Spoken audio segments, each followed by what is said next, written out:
주의 이름이 여러분들 가운데 능력이 되어짐을 경험하는 삶이 되시기를 주의 이름으로 축원합니다. 우리 좌우 앞에 계신 분들과 인사 나누겠습니다. 할렐루야, 축복합니다. 하나님의 은혜가 이 무더운 여름에 날마다 가득하시기를 축복합니다. 여러분 인사 나누시기 바랍니다. 축복합니다. 축복합니다. 멀리 계신 분은 손이라도 이렇게 좀 흔들어 주시고 눈 인사라도 이렇게 나눠주시기 바랍니다. 네. 여름 사역이 진행되어지면서 저도 정신이 없더라고요. 막 계속 중고등부 수련회 끝나니까 산상성회 끝나니까 대학 정년부 수련회 끝나니까 특세 하고 특세 끝나면서 성교 포럼하고 성교 포럼 끝나면 이제 전국교회 목회자 수련회가 또 있어요. 우리 교단에서 진행하는 전국교회 목회자 수련회가 제주도에서 선교 포럼이 끝난 다음 주 주일 지난 월요일부터 목요일까지 제주도에서 또 전국교회 목회자들 수련회가 있습니다. 전국교회 목회자 수련회 끝나고 나면 이제 그 9월달 넘어가면서 추석이 이제 되어지고 추석 전에 이제 뭐 성령 운동하고 막 이게 또 계속 있어요. 그러니까 이제는 쉼 없이 달려가야 됩니다. 여러분 그 신앙은요, 내가 이렇게 숨 한 번 고르면 한참 뒤처질 수 있어요. 그러니까 숨도 골라도 짧게 골라야 돼요. 짧게. 그래서 숨을 훅 내쉬어버리면 그 다음에 숨쉬기 힘들어요. 그러니까 짧게 후 내쉬면서 계속 앞으로 가야 됩니다. 오늘 우리가 사도행전 강의 33번째 시간인데요. 2주 전에 우리가 사도행전 내용을 함께 살펴봤었죠. 구레네와 구브로에서 온 몇 사람에 의해 가지고 안디옥에 이르러 그들이 헬라인에게도 복음을 전하기 시작했습니다. 그래서 안디옥에 사는 헬라인들이 예수를 믿게 되어졌어요. 헬라인들이 예수를 믿게 되어지고 안디옥에서 믿는 사람들이 생기고 공동체가 생겼다라는 얘기를 들으니까 예루살렘에 있는 사도들이 가서 확인을 하고 그들을 지도해야 될 필요가 있었어요. 그래서 바나바를 예루살렘에서 안디옥으로 보냅니다. 여러분 보시는 지도 맨 아래쪽이 예루살렘이고 저 위쪽 위아래 중간쯤에 위쪽에 한 4분의 1 지점, 위에서부터 4분의 1, 5분의 1 지점이 안디옥이에요. 그래서 거기까지 바나바를 보내는 거예요. 그래서 바나바가 가서 확인을 해봤더니 정말 헬라인들 가운데 예수를 믿는 사람들이 생겨났고 그들이 공동체를 이루고 예배를 드리고 있는 거예요. 그래서 그들에게 하나님의 말씀을 다시 잘 가르치고 세례를 베풀었습니다. 그러면서 날마다 구원받는 백성들이 더해지는 것을 보면서 이거 나 혼자서는 감당이 안 되어지겠구나. 그 생각이 들어서 옆에 다소에 머물고 있는 바울이 생각이 난 거예요. 처음에 예루살렘의 사도들에게 사울을 천거한 것도 바나바였거든요. 그래서 자기가 사울이 딱 생각이 나니까 가까운 데 있으니까 다소에 직접 가가지고 사울을 데리고 옵니다. 사울을 데리고 와서 안디옥에서 1년 동안 하나님의 말씀을 열심히 가르쳐요. 하나님의 말씀을 열심히 가르쳤더니 하나님의 말씀을 배운 사람들의 삶의 모습을 보고 안디옥에 머무는 사람들이 그들을 향하여서 그리스도인이라 부르기 시작을 했습니다. 여러분 이게 굉장히 중요한 사건이에요. 뭐냐면요, 그리스도인이라 부르는 사람이 교회 안에 있는 사람들이 아니라 교회 밖에 있는 사람들이에요. 그러니까 교회 안에 있는 사람들이 우리 이제 그리스도인이라 하자 이렇게 한 게 아니에요. 교회 밖에 있는 사람들이 교회에 있는 사람들을 보고 저 사람들은 그리스도인이야 라고 부르기 시작한 거예요. 그 말은 뭐냐면 저 사람들은 예수님처럼 사는 사람들이야. 예수처럼 사는 것 같아. 예수의 소문이 전역으로 퍼지니까 예수가 누구인지 잘 모르고 예수를 직접 보지는 못했지만 안디옥에서 신앙생활을 하고 있는 사람들의 모습을 보니까 예수가 살았다면 저런 모습이었을 것 같다라고 생각이 되어지는 거예요. 그래서 안디옥에서 신앙생활을 하고 있는 사람들을 향해서 그리스도인이라 부르고 있었던 것입니다. 성도 여러분, 그 말은 뭐냐면요, 다른 말로 하면은 그들이 세상 가운데서 안디옥 내에서도 확실하게 다른 모습으로 삶을 살았던 것을 보여주는 거예요. 일반적이지 않았다라는 것이죠. 그리스도인이라 부르기에 합당한 모습들이 여러 군데에서 보여지고 있었다는 겁니다. 교회 안에서가 아니라 교회 밖에서 그게 보여지고 있었던 거예요. 그래서 그리스도인이라 부른 거거든요. 우리 안디옥 교회 성도들이 그런 성도가 되시기를 주의 이름으로 축복합니다. 여러분들의 삶의 모습이 교회 안에서만이 아니라 교회 밖에서도 그 삶의 모습 그대로 나타날 수 있기를 주의 이름으로 축복합니다. 이것이 그리스도인의 모습이거든요. 그렇게 성도들을 지도하던 가운데 교회가 더 왕성하게 부흥을 하고 교회 지도자들이 여럿이 생겨나게 되어졌습니다. 그러던 가운데 기도 중에 교회 지도자들이 기도하던 가운데 하나님의 성령의 음성을 듣게 되어져요. 바울과 바나바를 내가 시키는 일을 위해서 따로 세우라라고 하는 음성을 듣게 되어집니다. 그러자 즉시 그들은 바울과 바나바를 따로 세우고 기도하면서 그들을 하나님의 일을 위해서 보내게 되어져요. 지지난주에 우리가 살펴본 것처럼 이 일에 있어서 가장 중요한 것은 하나님 앞에 기도하는 일이었습니다. 기도하지 않으면 하나님의 뜻을 깨달을 수가 없어요. 성경 읽지 않으면 하나님의 뜻을 알 수가 없습니다. 그래서 기도하고 성경 읽는 일을 우리는 우리들의 삶 속에서 멈추어서는 안 되는 것입니다. 성도 여러분, 말씀과 기도를 통해서 주의 뜻을 깨닫고 순종하는 우리 모두가 되시기를 주의 이름으로 축원합니다. 그렇게 하나님의 뜻을 안 교회 지도자들은 바울과 바나바를 세워서 보내는데 당시에 성도들을 하나님의 말씀을 가르치고 지도하는 일에 책임이 누구에게 있었냐? 사울에게 있었고 바나바에게 있었던 거예요. 이 두 사람이 하나님의 말씀을 성도들한테 가르치고 양육하고 훈련시키는 책임 있는 사람들이었어요. 그런데 그 사람들, 가장 큰 책임 있는 사람들을 하나님께서 보내라 명하시는 거예요. 그리고 교회는 그것에 순종합니다. 누구를 보내느냐가 중요한 것이 아니라 하나님이 보내라 하는 사람을 보내는 것이 교회의 모습이 돼야 되는 거예요. 이 일에 교회는 감사하고 기쁘게 동참하는 모습이 건강한 교회의 모습이라는 것이죠. 그래서 사울과 바나바가 파송을 받게 되어지는 것입니다. 지금으로 얘기하면은 담임 목사와 수석 부목사가 파송을 받게 되어지는 거예요. 자, 이렇게 파송이 되어지고 난 이후의 모습이 오늘 본문에 기록되어져 있는 내용들입니다. 자, 이렇게 파송을 받은 사울과 바나바와 사울은 안디옥에서 떠나가지고 구브로로 이동을 할 계획을 세웁니다. 그리고 구브로로 내려갑니다. 먼저 안디옥에서 한 2-3km 정도 떨어져 있는 실로안으로 가요. 거기는 항구 도시인데 걸어서 한 1시간도 안 걸리는 거리예요. 가까운 거리죠. 그래서 실루기아에 가서 그 실루기아에서 배를 타고 살라미로 들어갑니다. 살라미로 들어가는데 이 키프로스라고도 얘기하고 사이프러스라고도 얘기하는 구브로. 이 구브로는 당시에 대서양을 이렇게 놓고 봤을 때 유럽에서 배가 들어오는 것이 아시아 쪽으로 진출하는 데 있어서 바로 들어가는 그 중간에 걸림돌이 되어지는 것이 바로 이 구브로예요.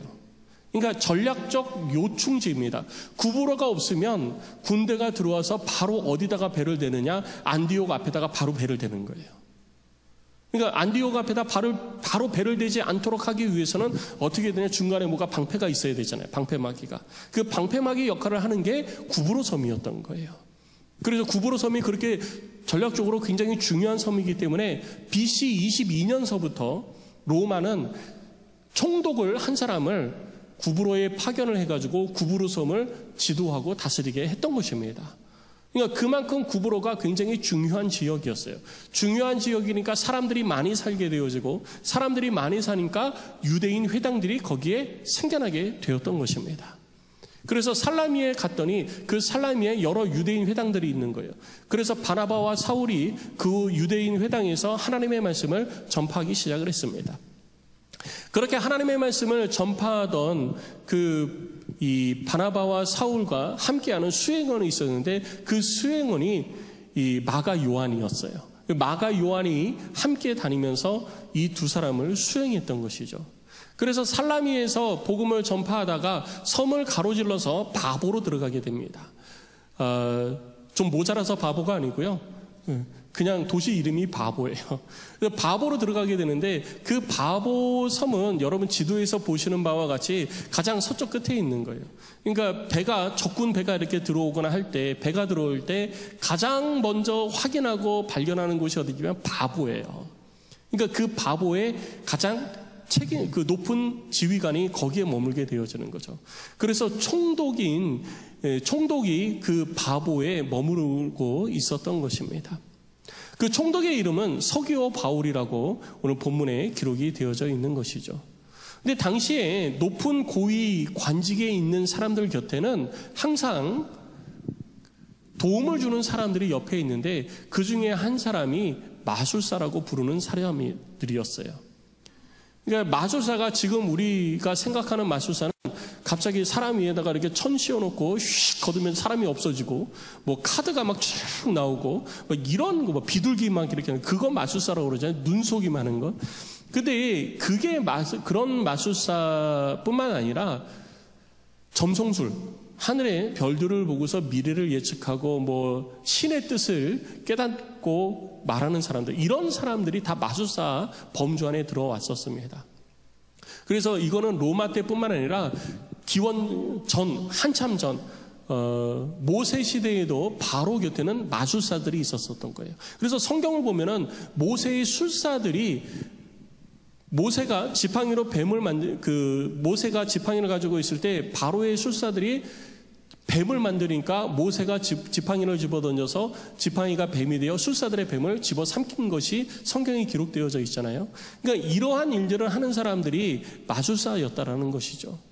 이스라엘에도 그런 사람들이 있었어요. 그런데 이스라엘은 마술사들이 아니라 누가 있었어요? 왕 곁에? 선지자들이 있었던 거죠. 그래서 이스라엘은 하나님 앞에 기도하고 하나님의 뜻을 받은 선지자들이 왕에게 왕이여 하나님의 뜻은 이렇습니다. 왕이여 하나님께서 왕은 이렇게 하기를 원하십니다. 이런 이야기를 왕에게 했던 것이죠.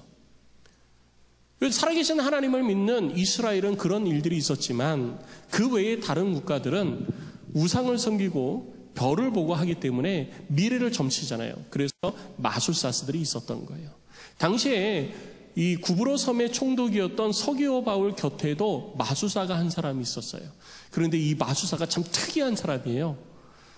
마술사가 굉장히 특이한데 이 마술사는 말씀드린 것처럼 하나님을 믿는 게 아니에요. 점성술 그리고 여러 가지 뭐 바다의 파도를 보고 그리고 기후를 보고 그러면서 미래를 예측하고 총독에게 이야기해 주잖아요. 그런데 이 사람의 출신이요 유대교 출신이에요. 유대인 출신이에요. 유대인 출신. 그러니까 유대교가 얼마나 타락했는지 알 수 있겠죠. 이 마술사가 유대교 출신은 유대교 출신. 그리고 거짓 선지자인 척 마술을 행하는 것입니다. 왜 이렇게 하느냐? 여러분, 그 총독이 가장 신이 많은 사람을 두는데 그 사람이 마술사거든요. 그러니까 마술사의 말을 잘 듣는 거예요. 그리고 마술사에게 그 대가를 지불을 하는 것이죠. 그러니까 마술사는 총독의 마음에 잘 드는 이야기, 총독이 하고자 하는 것을 잘 하는 이야기, 이런 이야기를 많이 해주고 돈을 벌기 위한 하나의 방편으로 그 일을 했던 것입니다. 당시에 이 마술사도 그런 사람이었던 거예요. 그 이름이 바예수라는 사람입니다. 바예수라는 말은 예수의 아들이라는 말이에요. 예수라는 말이 구원자라는 말입니다. 그래서 구원의 아들이라는 표현을 쓰고 있는 것입니다. 그렇게 총독 곁에서 총독을 섬기면서 이권을 챙기는 사람이 이 바예수라는 마술사였던데 어느 날 바보에 도착한 바나바와 사울이 총독을 만나서 하나님의 말씀을 전하고자 했어요. 그리고 총독도 그 말씀을 듣기를 원했어요. 이 총독은 서기오 바울은 굉장히 지혜로운 사람이라고 그랬습니다. 그래서 다른 사람의 말을 잘 듣고 그 말이 어떤 말이든지 듣고 자기의 정치나 아니면 그 국가를 지도하는데 그 지역을 지도하는데 잘 활용하기를 원했던 거예요. 그래서 들으려고 그랬어요. 근데 중간에서 누가 가로막냐? 이 바예수라는 마술사가 자꾸 가로막는 거예요. 왜? 괜히 바나바와 사울을 만났다가 자기가 하는 모든 것들이 다 거짓말하는 게 들통되면 자기는 쫓겨나잖아요. 잘못하면 죽음을 당할 수도 있어요. 사형을 당할 수도 있는 거예요. 그러니까 어떻게 해서든지 총독이 바나바와 사울을 만나지 못하게 해야지 되는 거예요. 그래서 계속 가로막고 있는 것이죠. 그러니까 사울이 화가 난 겁니다. 하나님의 말씀을 전하려고 하는데 이거를 가로막으니 사울이 화가 난 거예요. 그래서 오늘 본문의 말씀에 화가 난 사울이 그에게 말합니다. 오늘 10절부터 이야기하고 있는데 9절 말씀을 보면 이렇게 얘기해요. 바울이라고도 하는 사울이 성령이 충만하여 그를 주목하고, 자, 바나바와 사울이 출발할 때에는 바나바가 담임 목사였어요. 사울이 수석 부목사였어요. 그런데 지금서부터서는 선교 현장에 도착해서 드러나는 것은 바나바가 드러나는 것이 아니라 이제 누가 전면에 나서기 시작해요? 예, 바울이 전면에 나서기 시작하는 거예요. 그래서 이제는 사울이라 하지 않고 뭐라고 부른다고요? 바울이라고 하는 사울이. 그리고 왜 그가 전면에 나서게 되어졌느냐? 사도행전의 흐름이 사람에 의해서 되어진다고요? 아니면 성령에 의해서 되어진다고요? 성령에 의해서. 이거를 13장 9절에서 딱 나누고 가르쳐 주는 거예요. 바울이라고 하는 사울이 성령이 충만하여 이제는 성령 충만한 자가 하나님의 일을 어떻게 이루어가는지 우리들 가운데 보여준다라고 하는 메시지를 전달하고 있는 거예요. 이 사울이 성령 충만해서 이 예수라는 사람을 향하여 이렇게 말을 합니다. 우리 10절 그리고 11절을 같이 읽어보겠습니다. 시작. 이르되 모든 거짓과 악행이 가득한 자여 마귀의 자식이요 모든 의의 원수요 주의 바른 길을 굽게 하기를 그치지 아니하겠느냐. 보라 이제 주의 손이 네 위에 있으니 네가 맹인이 되어 얼마 동안 해를 보지 못하리라 하니 즉시 안개와 어둠이 그를 덮어 인도할 사람을 두루 구하는지라. 하나님의 일을 어떻게 한다고요? 오늘 10절 말씀을 보니까 하나님의 일을 굽게 하는 것, 하나님의 일을 굽게 하는 것, 주의 바른 길을 굽게 하는 것을 멈추지 않겠느냐. 예수가 뭐였어요? 하나님의 바른 길을 굽게 하고 있었던 거예요. 바울은 하나님의 바른 길을 전하려고 하고 예수는 하나님의 바른 길을 굽게 하려고 하고 여기서 부딪힌 거죠. 그래서 바울이 선언하는 겁니다. 너 그거 멈추지 않겠느냐? 너 그거 멈추지 않으면 하나님께서 하나님의 손을 들어 너를 벌하시리라. 그리고 그 하나님의 손이 예수 위에 있다라는 것을 가르쳐 주는 거예요. 그리고 하나님의 손이 그에게 임하니까 그에게 저주가 임하고 벌이 임하고 징계가 임하게 된 거죠. 그래서 즉시 안개와 어둠이 그를 덮어버립니다. 이 안개와 어둠은 우리의 눈에 보이는 안개와 어둠을 얘기하는 게 아니에요. 갑자기 눈앞이 안개와 어둠에 갇힌 것처럼 예수가 딱 하나님의 손에 의해서 고립되어질 거예요. 이러한 일들이 언제 있었죠? 여러분 기억하십니까? 소돔과 고모라에서 하나님의 사자들이 소돔성에 들어갔을 때 그들을 해하려고 그 깡패들이 들어왔다가 하나님의 손에 의해서, 하나님의 천사의 손에 의해서 그들의 눈이 다 멀어버리잖아요. 이와 같은 일들이 벌어진 거예요. 이와 같은 일들이 딱 나타났는데 하나님의 손이 그 가운데 임하니까 눈이 멀어진 거예요. 아무것도 보이지가 않는 거예요. 그래서 자기의 손을 붙잡고 인도해 줄 사람을 찾게 되어진 것이죠. 얼마 동안 이러한 일들이 있었느냐? 성경에 기록이 안 되어졌으니까 얼마 동안 되어졌는지는 모르겠어요.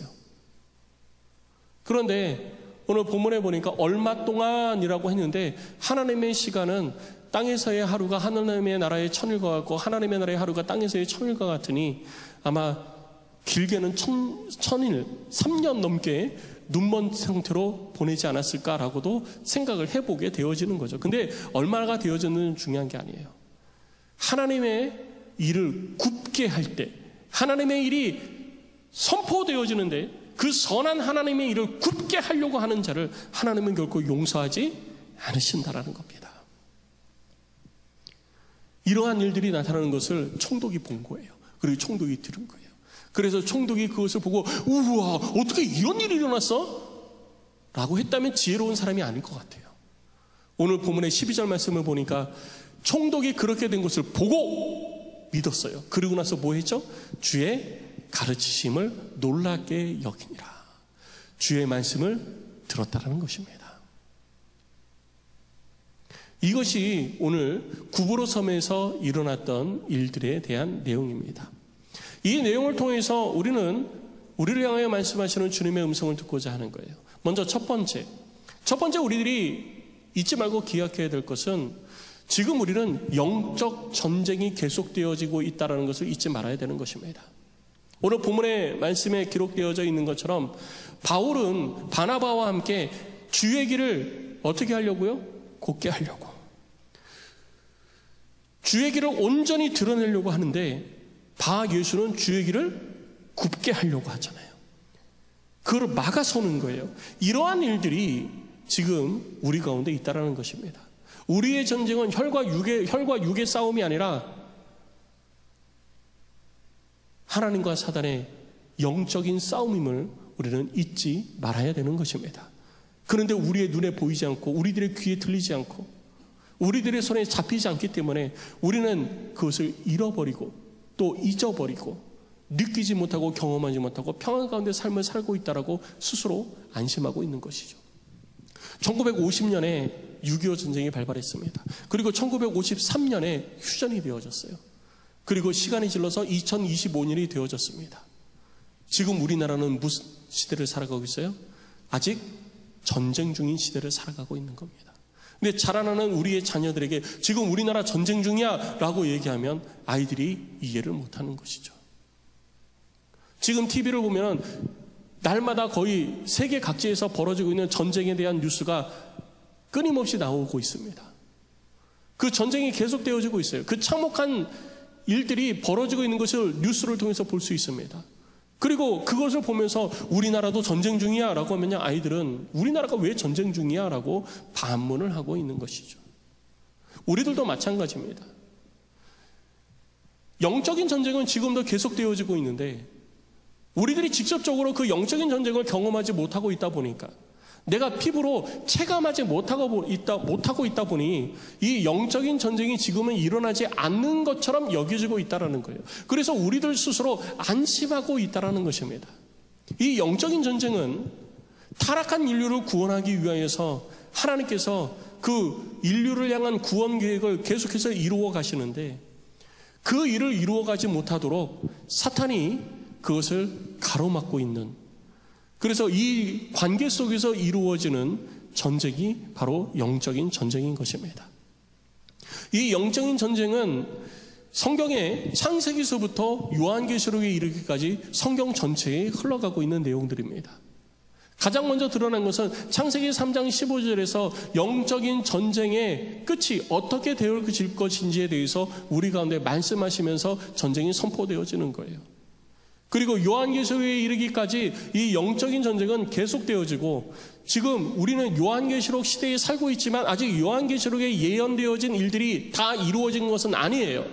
그렇기 때문에 우리는 전쟁의 끝자락에 도달은 했지만 아직 전쟁 중이라는 것을 잊지 말고 살아가야 된다는 것입니다.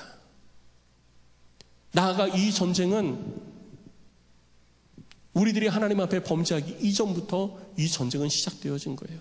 이 전쟁의 근원을 보면 이사야서 14장 내용에서 우리는 알 수 있는 것입니다. 이사야서 14장 12절로 15절 말씀을 우리들이 함께 읽어보겠습니다. 같이 읽습니다. 시작. 너 아침의 아들 계명성이여 어찌 그리 하늘에서 떨어졌으며 너 열국을 엎은 자여 어찌 그리 땅에 찍혔는고. 내가 내 마음에 이르기를 내가 하늘에 올라 하나님의 뭇별 위에 내 자리를 높이리라. 내가 북극 지폐의 산 위에 앉으리라.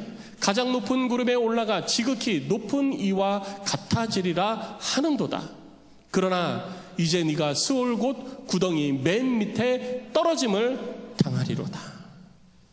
이것이 우리들 가운데 이루어지고 있는 영적인 전쟁에 대한 그 근원에 대해서 이야기를 해주고 있는 거예요. 출발이 어떻게 되어진 것이고 끝은 어떻게 될 것인지에 대해서 아주 간략하게 이야기를 해주고 있는 것입니다. 이러한 영적인 전쟁이 지금 우리들의 삶 가운데 계속되어지고 있다는 것을 우리는 인지하고 살아가야지 되는 거예요. 긴장을 늦추는 순간 우리는 이 전쟁에서 패할 수밖에 없는 것입니다. 베드로전서 5장 8절 9절 말씀을 통해서 베드로 사도는 우리들의 삶에 있는 영적인 전쟁에 대해서 이렇게 이야기를 하고 있는 거예요. 우리 같이 읽습니다. 시작. 근신하라 깨어라 너희 대적 마귀가 우는 사자같이 두루다니며 삼킬 자를 찾나니 너희는 믿음을 굳건하게 하여 그를 대적하라. 이는 세상에 있는 너희 형제들도 동일한 고난을 당하는 줄을 알미라. 할렐루야. 근신하고 깨어 있어야지 되는 거예요. 지금 우리가 삶을 살아가는 이 삶의 현장은 근신하고 깨어 있어야 되는 현장이에요. 내가 영적으로 근신하고 깨어 있지 않을 때 오늘 8절에 기록되어져 있는 것처럼 마귀가 우는 사자와 같이 삼킬 자를 찾아서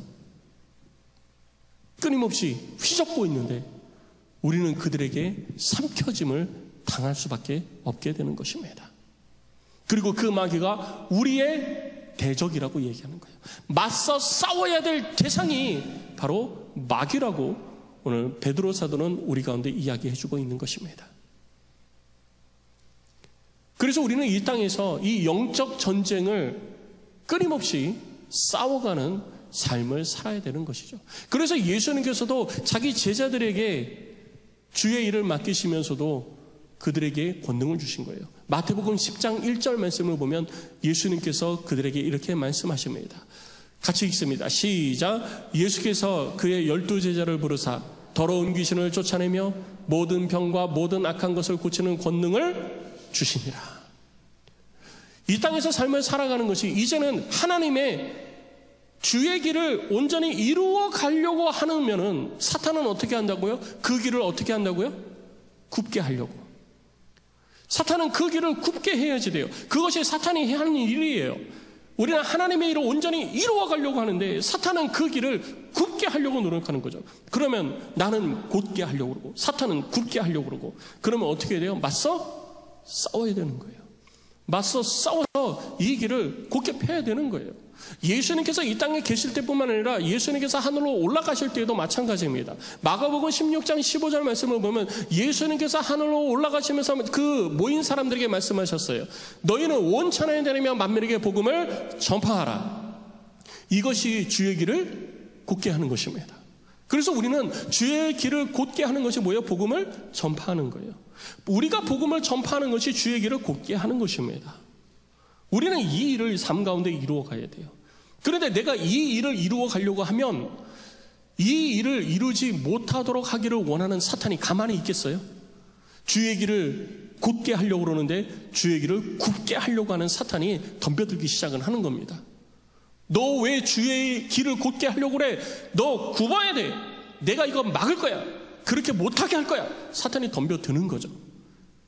우리들의 힘으로 우리는 육체에 갇혀가지고 육신의 옷을 입고 삶을 살아가는데 어떻게 영적인 존재를 우리가 대적할 수 있겠어요? 영적인 존재와 맞서 싸워가지고 육신의 옷을 입은 사람은 이길 수가 없습니다. 그래서 예수님께서 마가복음 16장 17절 18절을 통해 가지고 우리들 가운데 이것을 주신 거예요. 우리 같이 읽습니다. 시작.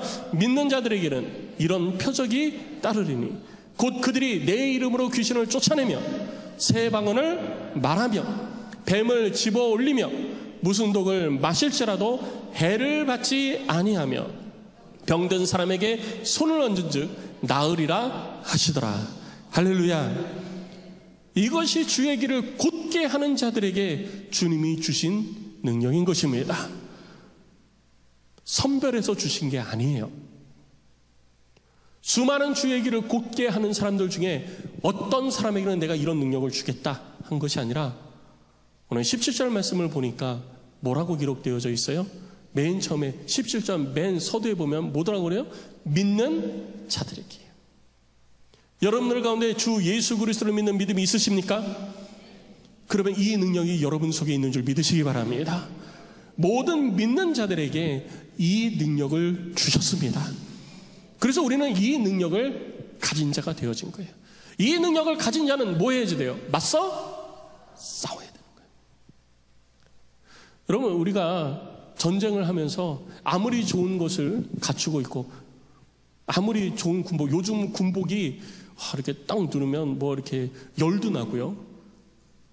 군복에서 열이 나요. 따뜻해져. 그래서 한겨울에도 춥지 않게 할 수 있어요. 요즘 나온 군복. 요즘 이제 그런 군복이 개발돼서 이제 막 뭐 이렇게 전방 특공대 뭐 이런 데부터 보급이 된대요. 단추 딱 누르면 따뜻해지고. 그리고 단추 딱 누르면 이렇게 주변 색깔하고 막 이렇게 변하고. 그리고 칼에 찔리고 총에 이렇게 해도 보호가 어느 정도 될 수 있는. 완전히 보호는 안 되지만 될 수 있고. 또 장비가 무겁잖아요. 그러니까 로봇처럼 이렇게 보조기구로 딱 차면 40kg, 50kg도 번쩍 들고 막 달려갈 수 있는 그런 걸 개발을 한대요. 그것뿐만이 아니에요. 요즘 여러분 알고 있잖아요. 우리가 투시경 이렇게 딱 쓰면은요, 야간에도 사람들 환히 보이면서 막 전쟁을 다 하잖아요. 그런데 이거 아무리 가져올 수도 돼요. 나 이런 장비 있다, 나 총 이런 거 있다, 나 대포 이런 거 있다, 나 탱크 이런 거 있다. 자랑하면은 전쟁에서 이기나요? 자랑하면 전쟁에서 이겨요? 못 이겨요, 못 이겨. 자랑한다고 전쟁에서 이기면요, 맨날 자랑만 하면 되지. 자랑한다고 전쟁에서 이기는 게 아니에요. 뭐 해야 이겨요? 부딪혀 맞서 싸워야 이기는 겁니다. 부딪혀 맞서 싸워야 이기는 거예요. 그래서 에베소서 6장 11절 말씀에 사도 바울이 뭐라고 그랬어요? 너희들이 먼저 갖춰야 될 것은 뭐다? 마귀의 관계를 능히 대적하기 위해서는 하나님의 전신갑주를 취해라. 전신갑주를 먼저 입으라는 거예요. 준비됐죠? 그럼 뭐 해야 돼요? 맞서 싸워야 되는 거죠. 그래서 자기 아들, 믿음의 아들 디모데에게 디모데전서 말씀을 통해 가지고 바울이 얘기한 건 뭐냐면요, 우리 같이 읽어볼까요? 시작. 믿음의 선한 싸움을 싸우라. 영생을 취하라. 이를 위하여 네가 부르심을 받았고 많은 증인 앞에서 선한 증언을 하였도다. 뭐 하라고요? 믿음의 선한 싸움을 싸우라. 맨날 입술로만 나 이겨, 나 이런 거 있어, 나 하나님의 전신갑주 입었다? 이러면 뭐 하냐고요? 그거 하나님의 전신갑주 입었다? 그러면 전쟁에서 승리해요? 우는 사자와 같이 삼킬자를 찾아서 두루 다니고 있는 그 사탄과 전쟁에서 내가 이기려면 전신갑주를 입고만 있어서는 안 되는 거예요. 맞서 싸워야 되는 거예요. 부딪혀야 되는 거예요. 그래서 로마 감옥에 갇혀서 죽음을 눈앞에 두고 있는 사도 바울이 자신의 죽음을 눈앞에 두고서 자기의 삶에 대해서 디모데후서 4장 7절 이하에 이렇게 고백하고 있는 거예요. 우리 4장 7절부터 같이 읽어볼까요? 시작. 나는 선한 싸움을 싸우고 나의 달려갈 길을 마치고 믿음을 지켰으니. 이 고백이 돼야 되는 거예요. 바울이 뭐라고 그러는데 나는 믿음의 선한 싸움을 싸운 거예요. 언제까지? 지금까지. 그리고 지금도. 내일이 됐든 모레가 됐든 이제 곧 형장의 이슬로 사라질 바울입니다. 사형을 눈앞에 두고 있는 바울이에요. 그 바울이 지금 얘기하는 거예요. 나는 선한 싸움을 싸웠다. 그리고 나의 달려갈 길을 마쳤고 믿음을 지켰다. 이 고백이 여러분들의 고백이 될 수 있기를 주의 이름으로 축복합니다. 우리도 승리할 줄로 믿습니다. 사단은 우리가 대적하면 우리 가운데서 떠나가게 되는 것입니다. 그런데 우리는 전신갑주 입고 있는 것만으로 만족하면서 살고 있으니까 사단이 떠나가는 것을 보지 못하고 늘 사단의 공격 가운데에서 대치만 하고 있는 거예요. 너 나 전신갑주 입었어?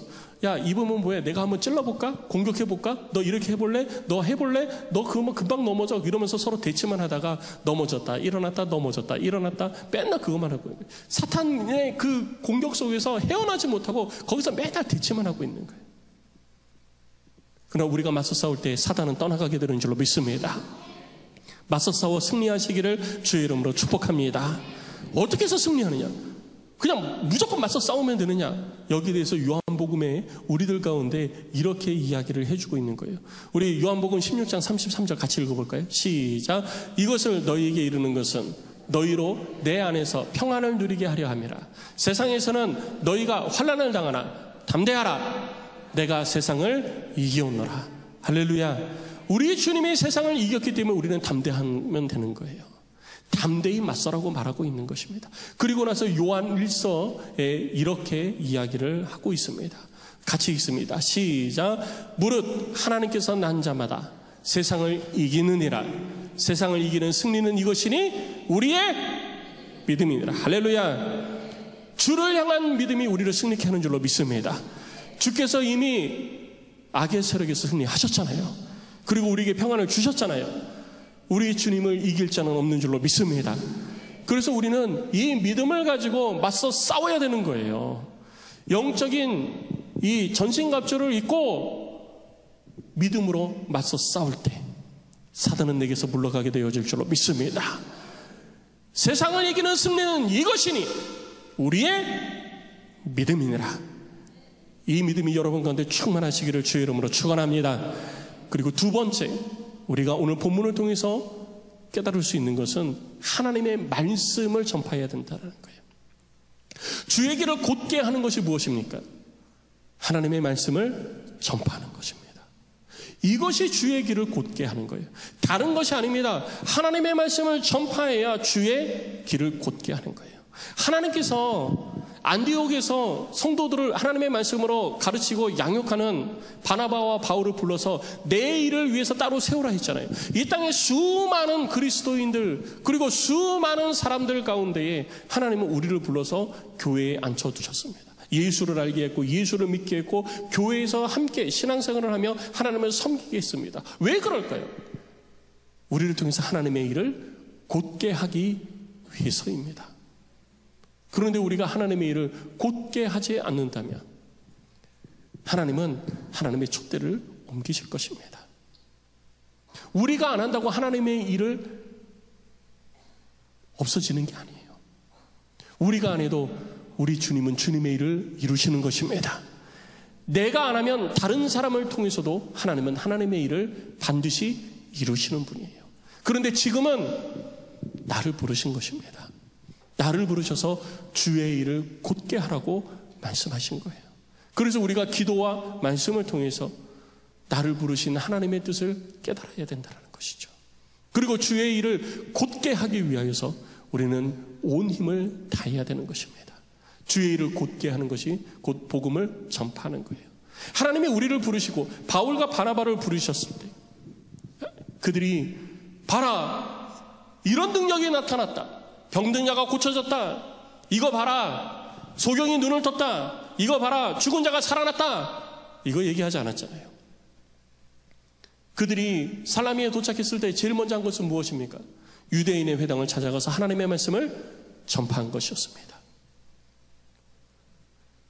구브로의 총독 서기오 바울을 찾아가서 그들이 한 것은 무엇입니까? 왜 서기오 바울을 바울과 바나바가 그렇게 만나고자 했습니까?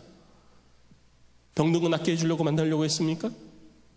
아니면 무슨 기사와 표적을 나타내 보여주려고 만나려고 했습니까? 서기오 바울을 만나려고 했던 바울과 바나바의 목적은 딱 하나였어요. 하나님의 말씀을 들려주기 위해서. 하나님의 말씀을 들려주기 위해서 바울과 바나바는 그렇게 총독 서기오 바울을 만나고 싶었던 것입니다. 그리고 하나님의 말씀을 들은 이 총독은 주의 행하신 일들과 하나님의 말씀을 통해서 주의 살아계심을 믿고 그리고 그 가르치심에 하나님의 그 놀라운 천국 복음의 비밀을 깨닫고 놀라게 되었다고 본문은 선포하고 있는 거예요. 그래서 우리들의 삶을 살아가는 그 모든 현장은 주의 복음을 전하는 현장이 되어야 되는 것입니다. 여러분들의 발걸음이 머무는 그곳에서 우리는 주의 복음을 전해야 되는 거예요.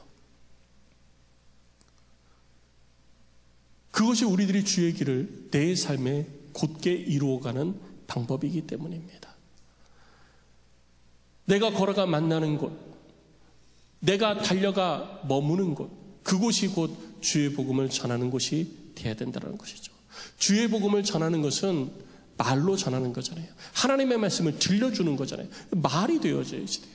그래서 내가 그냥 클래식하게 목사님 이렇게 전화로도 할 수 있고 뭐도 할 수 있고 뭐도 할 수 있고 그런 거 다 떠나고 그냥 클래식하게 보면은요, 내가 가서 말을 해야 들려지는 거예요. 내가 걸어가야죠. 걸어가서 말을 해야 돼요. 그러면 주의 복음의 전파의 시작은 어디서부터 될까요? 주의 길을 곧게 하는 그 일의 시작은 어디서부터? 내가 삶을 살아가는 그 자리부터 되어지는 거예요. 그래서 내가 삶을 살아가는 그곳에서부터 복음을 전해야 되는 겁니다. 내 이웃, 그 전에 내 가족, 내 가족에게 먼저 복음을 전하고 내 이웃에게 복음을 전하고 그것이 확장되어져서 이 땅에 내 주변에 있는 주민들에게 복음을 전하고 이 나라에 복음을 전하고 그리고 나아가 전 세계에 복음을 전하는 일로 끊임없이 복음의 전파가 확장되어져야 된다는 것이죠. 주의 길을 곧게 하는 일이 우리들의 삶을 바탕으로 해서 끊임없이 확장되어져야 된다는 것을 우리에게 가르쳐 주는 것입니다. 로마서 10장의 말씀을 기억하십시오. 로마서 10장 10절의 말씀은 우리에게 이렇게 이야기하고 있습니다. 사람이 마음으로 믿어 의에 이르고 입으로 시인하여 구원에 이르느니라. 그리고 입으로 신하여 구원했는데 믿으려면, 내 마음에 믿으려면 말씀을 들어야 되잖아요.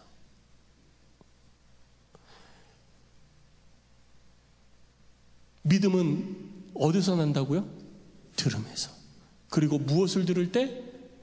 그리스도의 말씀을 들을 때. 믿음은 들음에서 나고 들음은 그리스도의 말씀으로 말미암는 것이니, 우리는 이 땅에서 삶을 살아가는 동안 끊임없이 주의 복음을 전하는 삶을 살아야 되는 것입니다. 성도 여러분, 여러분들이 삶을 살아가는 그 현장은 다 다를 거예요. 가정의 환경도 다 다를 것입니다. 상황도 다 달라요. 그러나 주께서 우리를 불러 세우신 이유는 내가 삶을 살아가고 있는 그곳에서 주의 복음을 전하라고. 나 이런 거 할 수 있다 자랑하는 게 아니라 구체적으로 주의 복음을 전하라고 주께서 우리를 불러 세우신 줄 믿으시기 바랍니다. 이것이 우리들의 삶이 되어야 되는 거예요.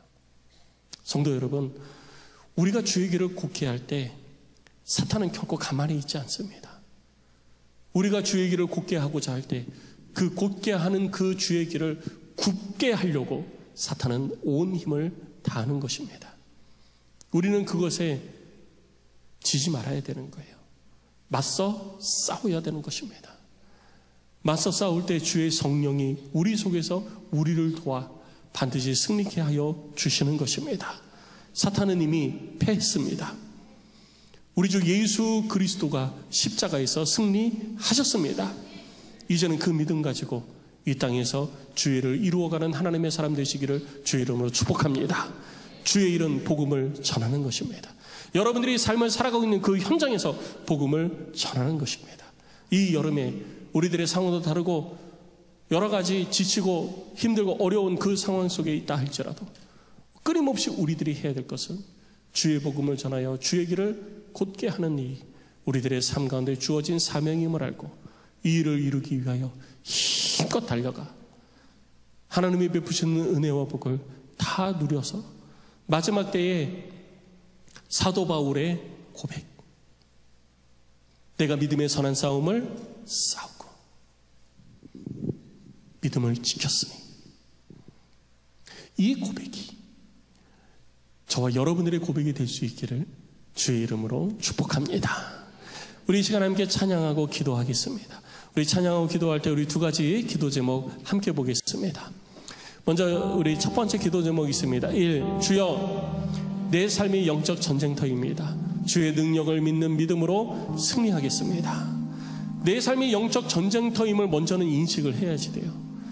내가 지금 전쟁터 속에서 살아가고 있구나. 사탄은 나를 넘어뜨리기 위해 내가 넘어져 있지 않고 내가 굳게 서 있으면 하나님의 온전하신 일을 내 삶 속에 이루어 가잖아요. 그러니까 사탄은 내가 넘어지기를 원하는 거예요. 내가 신앙이 믿음에 굳게 서 있으면요, 나를 통해서 하나님의 일이 이루어지니까 사탄은 어떻게든지 나를 넘어뜨리기 위해서 환경을 치고요, 사람을 치고요, 사람으로 나를 건드리고 환경으로 나를 건드리고 상황으로 나를 건드립니다.